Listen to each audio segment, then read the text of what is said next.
Am I early? I know we agreed on 4 o'clock, but sitting in the waiting room was awful. I felt like everyone was staring at me. Okay, that's good. Thank you. Right. I guess I should explain why I wanted to see you so urgently. I know you said that there are other people out there, potential partners, plenty more fishing to see, but I don't want, why should I have to find a new connection when my ex is still out there laying by someone else's side? I still love them. Those kind of feelings just don't subside. You can't snap your fingers and turn them off. I find it fascinating how powerful the mind can be. When I was a kid, I used to imagine myself getting out of bed, turning off my alarm clock, brushing my teeth. Then I'd come back to reality and realize I hadn't moved at all. But it was such a vivid image that I could practically feel the cool tiles under my bare feet, taste the mint of the toothpaste. It was in such perfect detail that I could never quite believe it had just been a fantasy. That without realizing it, I physically stopped an intrusive noise and then gotten lost in my own head again. How did it make me feel? Relieved, I suppose. As I grew up, my mind started to wander to darker places. I'd visualize my friends in horrific scenarios, like having accidents at work or on the road. I'd fall so deep into those thoughts that I'd snap out of them with a dry mouth and a pounding heart. It was a relief to ground myself again, to understand that nothing bad had actually happened.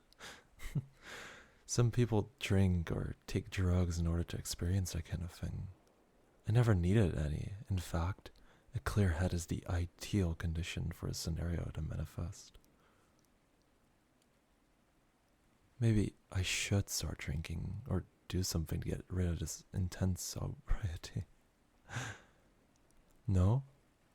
I don't think you understand how crowded my head is. If you knew how loudly these voices were screaming, you'd encourage me to do anything I could to shut them up. Having said that, they've been quiet since yesterday. I think they're in shock. I think we both are.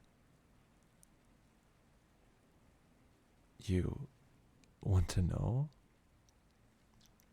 I know that confidentiality states that what I say stays between us, but I'm struggling to deal with this myself. I don't want to put the burden on your shoulders too.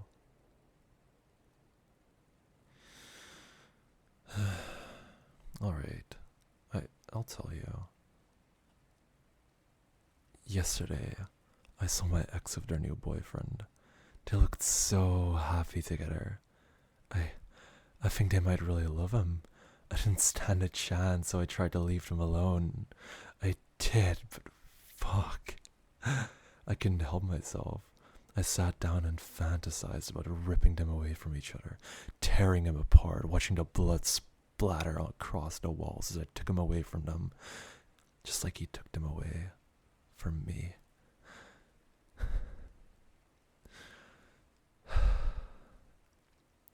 But then that fantasy changed. I started thinking that if I couldn't have them, no one should. What right did they have to be happy without me? What did they do to deserve it? I pictured myself following them to an empty room, drawing a knife, and painting the floor with words of my love in their blood. I could feel them squirming as I buried the blade between their ribs. I could hear them gasping, cuffing, choking, begging, screaming, and then there was silence. The silence didn't last long. Her boyfriend came running in, and unfortunately for him, he impaled himself on the knife in the process. It was a shame to taint their blood with his, but he was shouting, swearing, wide-eyed and staggering around. And then suddenly, the silence was back. Thick. Heavy. The only thing I could hear was my own breathing. The only thing I could feel was my own heartbeat. I thought I'd snap out of it once I'd committed my crime of passion, but no matter how many times I tried to wake up, the fantasy didn't go away. The blood didn't go away. The bodies didn't go away. But I did it all for love. I did it all for us.